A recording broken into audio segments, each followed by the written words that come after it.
Assalamualaikum warahmatullahi wabarakatuh. Salam Indonesia. Hai anak-anak Indonesia, selamat pagi Bapak ucapkan kepada kalian semua. Semoga tetap sehat dan terus kita bekerja dan belajar agar menjadi anak-anak yang pintar. Pada pertemuan kali ini kita akan belajar pelajaran bahasa Indonesia untuk siswa kelas 8 dengan materi kita adalah tentang puisi. Di kompetensi 3.7, kita nanti akan mencoba untuk mengidentifikasi teks puisi dari unsur-unsur yang membangun dari teks tersebut, dari apa yang didengar maupun yang dibaca. Sementara dari 4.7, kita nanti mencoba menyimpulkan teks puisi dari apa yang dibangun dari unsur-unsur puisi itu, dari apa yang didengar maupun apa yang dibaca.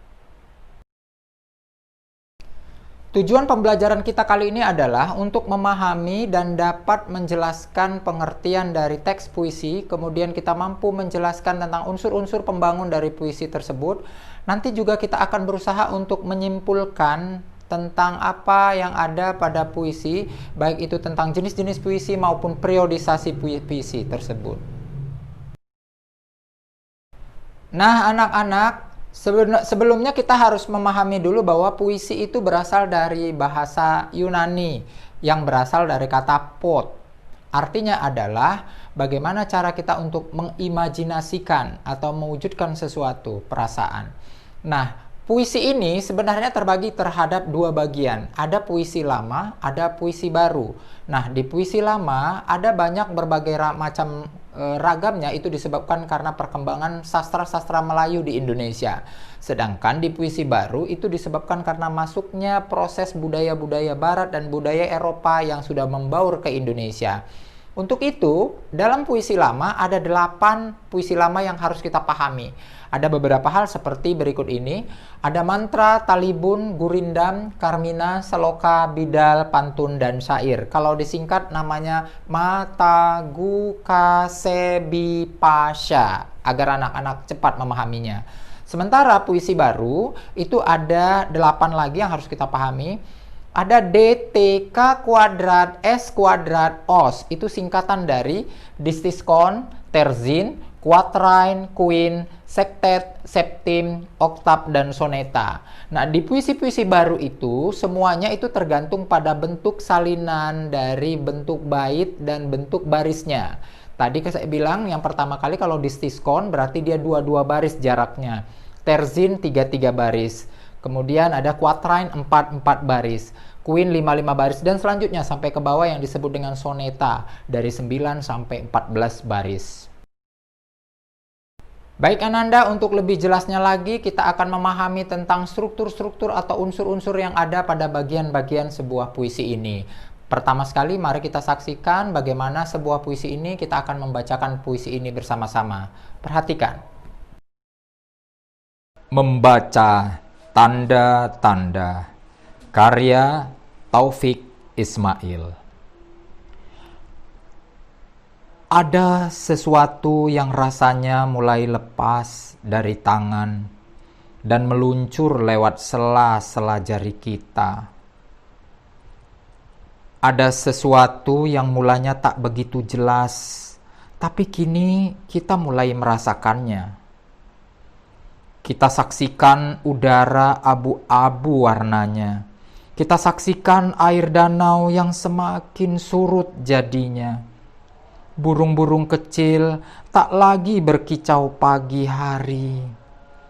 Hutan kehilangan ranting, ranting kehilangan daun, daun kehilangan dahan, dahan kehilangan hutan. Kita saksikan zat asam didesak, karbon dioksida itu menggilas paru-paru. Kita saksikan gunung membawa abu, abu membawa batu, batu membawa lindu, lindu membawa longsor, longsor membawa air, air membawa banjir, banjir air mata. Kita telah saksikan 1000 tanda-tanda. Bisakah kita membaca tanda-tanda? Allah Kami telah membaca gempa. Kami telah disapu banjir. Kami telah dihalau api dan hama. Kami telah dihujani abu dan batu. Allah, ampuni dosa-dosa kami. Beri kami kearifan membaca 1000 tanda-tanda. Karena ada sesuatu yang rasanya mulai lepas dari tangan dan meluncur lewat sela-sela jari. Karena ada sesuatu yang mulanya tak begitu jelas, tapi kini kami mulai merindukannya. Baik, Ananda sekalian, kita sudah membaca puisi dan memperhatikan pembacaan puisi itu dengan baik. Sekarang, langkah selanjutnya kita akan membahas apa-apa saja dalam unsur yang membangun puisi tersebut. Ada beberapa hal yang perlu kita pahami di sini. Ada unsur yang disebut dengan diksi, ada kosakatanya, kemudian ada imajinasi atau perasaan-perasaan yang diungkapkan. Ada juga tipografinya, kemudian ada hal-hal yang lain yang bisa membangunnya. Untuk itu lebih jelasnya kita perhatikan berikut ini, Bapak akan menjelaskannya lebih rinci. Baik Ananda, kita sudah membaca tentang puisi berjudul Membaca Tanda-Tanda karya Taufik Ismail. Nah, di bagian puisi ini kita akan coba membedah atau mempelajari tentang bagian-bagian struktur batin atau struktur yang namanya struktur fisik yang ada dalam puisi tersebut. Ada beberapa hal yang kita bahas di sini sehingga puisi tersebut bisa membangun atau unsur-unsur pembangun dalam puisi tersebut. Yang pertama adalah diksi. Diksi itu adalah pilihan kata. Nah, perhatikan di sini pilihan kata yang diambil di sini adalah kata-kata yang berbentuk lambang atau yang mengandung makna seperti makna kamus atau makna leksikal sehingga maknanya itu bersifat denotatif. Nah, ada di situ kata-kata tugas yang muncul seperti ada beberapa kata-kata selain kata tugas ada lagi kata dasar maupun kata bentukan yang lain. Ada juga di situ terdapat simbol-simbol atau kata-kata yang mengandung makna ganda atau bermakna konotatif sehingga dia bermakna bukan makna sebenarnya atau disebut dengan makna kias. Di contoh puisi ini itu ada contoh pada kata hutan kehilangan ranting. Nah, maksud dalam kalimat tersebut kan adalah hutan itu sudah tidak ada pepohonan lagi. Nah, ini contoh bahwa pemilihan diksi yang ada pada kalimat puisi berjudul Membaca Tanda-Tanda. Sekarang kita bagian imaji. Imaji itu adalah perasaan. Imaji itu muncul dari gambaran-gambaran indera yang muncul pada pencitraan puisi tersebut. Perlu kita ketahui bahwa pencitraan itu ada pencitraan penglihatan, perasa, peraba, pendengar, dan lain sebagainya. Nah, dalam puisi ini, imaji itu berasal dari citraan atau imaji penglihatan. Coba kita perhatikan, ada di situ kata, kita telah saksikan ada zat asam di desak karbon dioksida itu menggilas paru-paru. Ada di situ citraan kata saksikan, bahwa di situ contoh dari citraan penglihatan. Kemudian kita perhatikan lagi yang ketiga, ada kata konkret. Kata konkret adalah kata yang jelas muncul dari citraan-citraan yang tertera. Artinya kata itu adalah kata yang jelas. Misalnya tadi kalau kita saksikan adalah citraan dari citraan penglihatan, maka kata saksikan itu adalah kata konkret, artinya jelas dipaparkan. Kemudian yang keempat adalah gaya bahasa. Pada kata ini, pada puisi-puisi yang ada di sini terdapat gaya bahasa hiperbola. Lihat di situ ada kata banjir air mata. Ada ya, longsor membawa air, air membawa banjir, banjir air mata. Pada kata banjir air mata, majas hiperbola berlebih-lebihan. Yang kelima, ada rima. Rima itu adalah sesuatu yang kita rasakan. Sekarang rima itu bersajak, bunyi terakhirnya adalah A, B pada kata-kata yang ada. Perhatikan di situ. Ada sesuatu yang rasanya mulai lepas dari tangan, kemudian dan meluncur lewat sela-sela jari kita. Ada sesuatu yang mulanya tak begitu jelas, tapi kini kita mulai merasakannya. Nah, itu bunyi-bunyi bentuk rima yang muncul dalam puisi tersebut. Sekarang yang keenam, kita akan mempelajari tentang tipografi. Tipografi ini digunakan pada puisi untuk menggunakan bentuk yang biasanya biasa saja. Nah, penyair masih menggunakan huruf kapital di dalam kalimat-kalimat ini, dan untuk membedakan satu kalimat dengan kalimat yang lain, dia menggunakan bentuk-bentuk tipografi. Nah, itulah yang disebut dengan tipografi. Apa sebenarnya tipografi? Tipografi adalah tata wajah atau unsur yang merupakan pembeda antara puisi, prosa, dan drama. Makanya jelas di situ bahwa agar tampak lebih jelas dia membedakannya dengan tanda-tanda baca dan penggunaan huruf kapital. Kemudian ada di situ lagi unsur yang lain, yakni nada. Kita saksikan nada-nada tadi waktu Bapak bacakan, itu cuplikan puisinya nadanya adalah nada menyindir pada kata kita saksikan udara abu-abu warnanya, itu dia mulai menyindir. Kemudian ada lagi cuplikan nada kita saksikan air danau yang semakin surut jadinya, burung-burung tak lagi berkicau di pagi hari. Nah, itu menyatakan nada rasa sedih dan rasa kecewa penyair yang menyadari kelalaian manusia menjaga alam. Baik Ananda, kita tadi sudah ngebahas tentang bagaimana cara kita untuk membangun atau melihat unsur-unsur yang membangun dalam puisi. Sekarang kita mencoba untuk menyimpulkan apa-apa saja dalam sebuah puisi itu. Nah, bagaimana cara kita menyimpulkan sebuah puisi? Kita harus ketahui bahwa mengartikan sebuah puisi ini sangat berbeda-beda dan dia tergantung kepada bagaimana cara kita menafsirkan puisi itu. Nah, cara membedakan atau mengartikan puisi itu bersifat relatif. Ada 3 hal penilaiannya. Yang pertama adalah dengan cara penggantian arti, penyimpangan arti, dan yang ketiga penciptaan arti.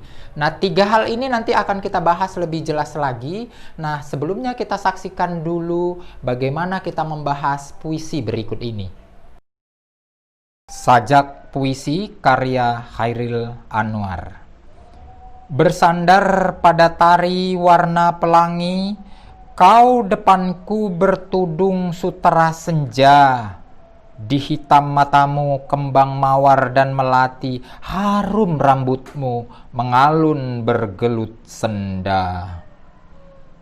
Sepi menyanyi, malam dalam mendoa tiba, meriak muka air kolam jiwa, dan dalam dadaku memerdu lagu, menarik nari seluruh aku. Hidup dari hidupku, pintu terbuka, selama matamu bagiku menengadah, selama kau darah mengalir dari luka, antara kita mati datang tidak membelah. Baik, kita tahukah bahwa puisi tadi untuk menyatakan pengertian bahwa setiap puisi itu secara tidak langsung menyatakan sesuatu yang berarti berbeda-beda.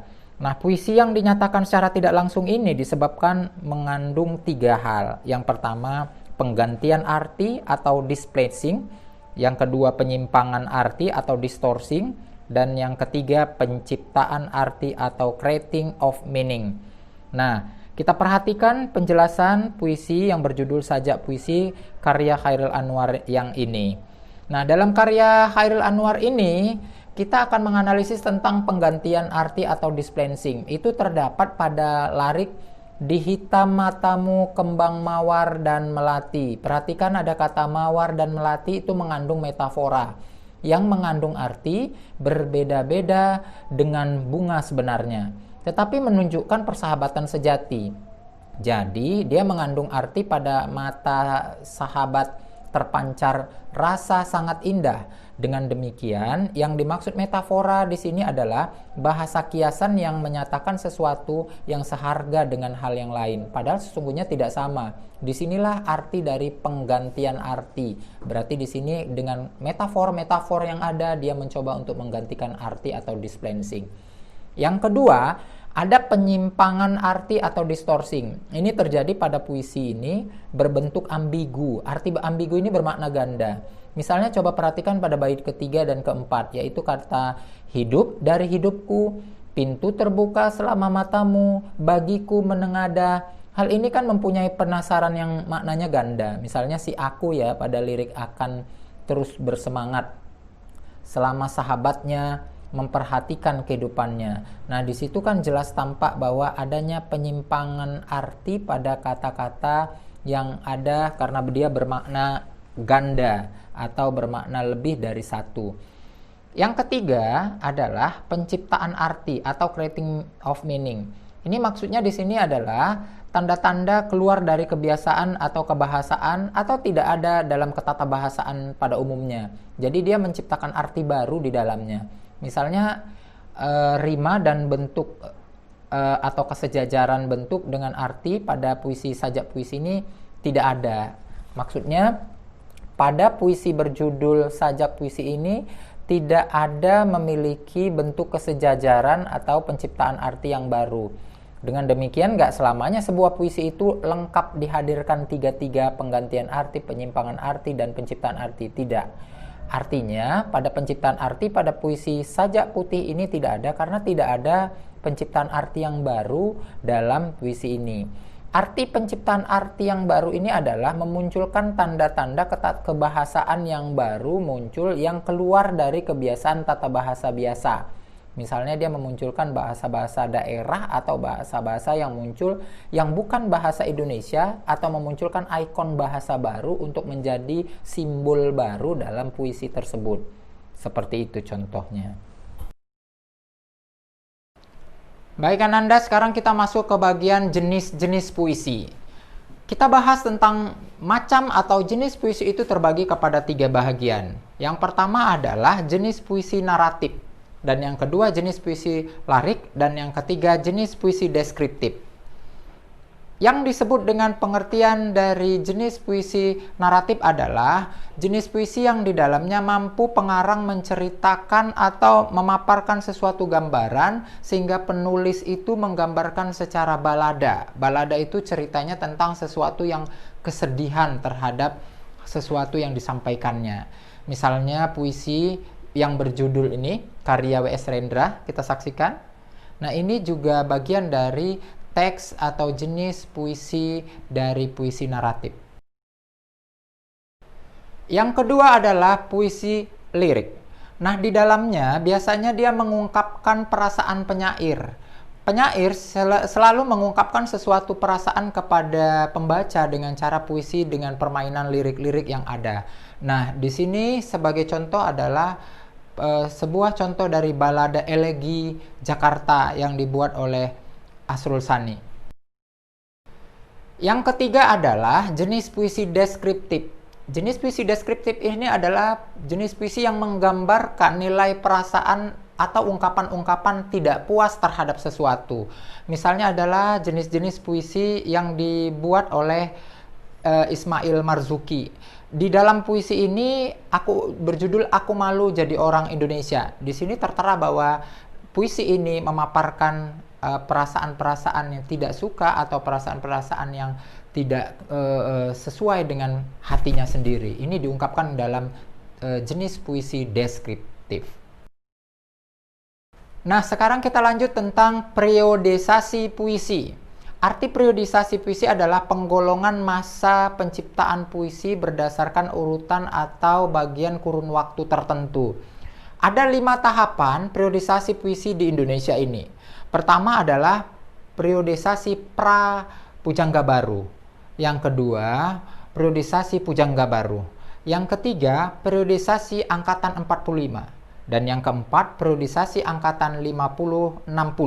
Dan yang kelima, periodisasi antara angkatan 70-80. Baik Ananda, untuk lebih jelasnya secara teori dulu, Bapak akan menjelaskan apa pengertian dari masing-masing periodisasi itu. Perhatikan slide berikut ini. Baik, yang pertama disebut dengan periode pra-Pujangga Baru. Sebenarnya, periode pra-Pujangga Baru ini itu hampir tidak berbeda dengan periode Pujangga Baru.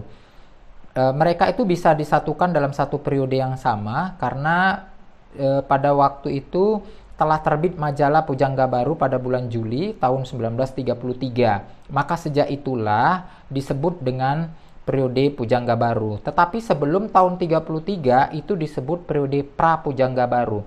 Ada sedikit perbedaan yang sangat mencolok di antara kedua ini. Kalau di pra Pujangga Baru, kebanyakan periodisasi puisi itu berbentuk sastra-sastra lama yang muncul pada puisi-puisi lama seperti mantra, talibun, gurindam, itu yang muncul. Sementara di Pujangga-Pujangga Baru tahun 1933, periode ini digunakan sebagai aliran romantik atau dia aliran yang mengungkapkan perasaan-perasaan idealisme suatu negara, bahkan cita-cita idealis. Nah, di sini ada beberapa karakter, ada dua, satu struktur estetik dan yang kedua ciri estetik. Di struktur estetik ini, ciri-cirinya dia di periode Pujangga Baru sangat teratur dan simetris. Dia mempunyai persajakan akhir, kemudian menggunakan pola-pola pantun, syair. Kemudian pilihan katanya menggunakan pujangga, kata pujangga, dan bahasanya indah, dan gaya bahasanya itu menggunakan aliran romantik. Sementara ciri-ciri ekstrinsiknya, ini ciri-cirinya masalah yang diangkat itu masalah percintaan dan biasanya berbentuk nasionalisme juga ada juga keagamaan, ada juga perasaan yang sangat kuat terhadap pendidikan dan lain sebagainya. Ada beberapa contoh pada periode ini tahun 1934 ya, beberapa penyair seperti Amir Hamzah, Sultan Takdir Arisabana, kemudian Sanusi Pani, J.E. Tetangkeng dan Rustam Effendi dan A. Hashmi. Ini contoh-contoh nama-nama dari Pujangga Baru. Kemudian selanjutnya ada periode Angkatan 45. Di periode Angkatan 45 ini ada Rosihan Anwar, Usman Ismail, kemudian B.H. Lubis, Amal Hamzah, dan lain sebagainya. Nah, ini karakternya, ciri-cirinya itu bebas, tidak terikat bait, jumlah barisnya pun juga bebas, dan gayanya ekspresionalistis. Artinya adalah gaya bahasa yang mengungkapkannya itu secara ekspresif, perasaan yang ditonjolkan lebih daripada sesuatu penyajian yang biasa. Kemudian alirannya gayanya realisme, artinya gaya bahasa yang sesuai dengan kenyataan-kenyataan sehari-hari, karena pada angkatan ini adalah angkatan di mana zaman kemerdekaan. Jadi dia lebih banyak sehari-hari menceritakan jiwa-jiwa patriotisme dan biasanya memunculkan gaya ironi atau sinisme yang menonjol karena dia ungkapan-ungkapan kekecewaan realistis yang muncul pada masa itu. Kemudian yang ketiga, periode tahun 50-60. Nah, di periode ini itu ada beberapa sastrawan seperti W.S. Rendra, Ajib Rosidi, Tatu Sudarto Bahtiar, Ramadan KH, Subagio Sastrowijoyo, dan lain sebagainya. Di sini karakternya pada teks puisi periode ini, dia strukturnya itu selalu bergaya epik, bersifat mantra, dan sering ada pengulangan-pengulangan, dan gaya bahasanya itu liris. Di sini sering sekali bersifat sedih selalu gitu. Tetapi dia lebih mengandung citraan-citraan kata-kata yang berbentuk sosial, masalah-masalah sosial, gambaran suasana yang muram dan kepercayaan-kepercayaan rakyat yang ada pada saat itu. Tetapi disajikan dengan sajak-sajak balada atau hal-hal yang sedih-sedih gitu. Kemudian di periode tahun 1970 sampai 1990 ini ada Sutarji Kalzum Bahri, Ibrahim Sattah, Abdul Hadi, Tuti Haryati, kemudian Yudhistira, Ardi Nugroho, dan banyak lagi yang lainnya. Nah, di sini ini agak sedikit lebih terbuka ya, karena dia gayanya itu menggunakan kata-kata yang bernuansa daerah, kemudian dia menggunakan imajinasi. Gaya bahasa penulisannya itu prosa, artinya prosa itu tidak lagi mengikuti aturan puisi seperti biasa, tapi dia sudah membentuk seperti kalimat-kalimat cerita gitu. Kemudian puisi ini bersifat lugu karena kata-kata yang disajikan selalu polos.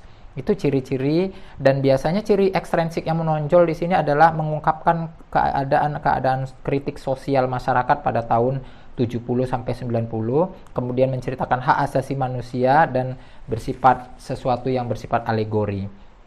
Nah, inilah contoh dari penjelasan periodisasi puisi. Baik Ananda, kita sudah melalui pembelajaran kita tentang puisi. Tadi kita sudah memahami bahwa pengertian puisi sudah kita paparkan. Kemudian kita sudah memahami tentang unsur-unsur apa yang dibangun dari puisi, dari apa yang kita baca terhadap puisi tadi. Kemudian kita sudah mencoba untuk menyimpulkan apa-apa saja yang ada pada puisi, jenis-jenis puisi, dan bagaimana periodisasi puisi. Mudah-mudahan Ananda semua paham, dan nanti kita akan berjumpa lagi di pertemuan berikutnya. Jangan lupa Ananda bahwa kegiatan kali ini kalian harus bisa mengetahui dulu bagaimana memaknai, bagaimana kita menyimpulkan sebuah puisi itu yang baik. Oke, sampai di sini materi pelajaran kita. Bapak harapkan kalian terus tetap belajar. Sampai di sini. Assalamualaikum warahmatullahi wabarakatuh. Salam Indonesia.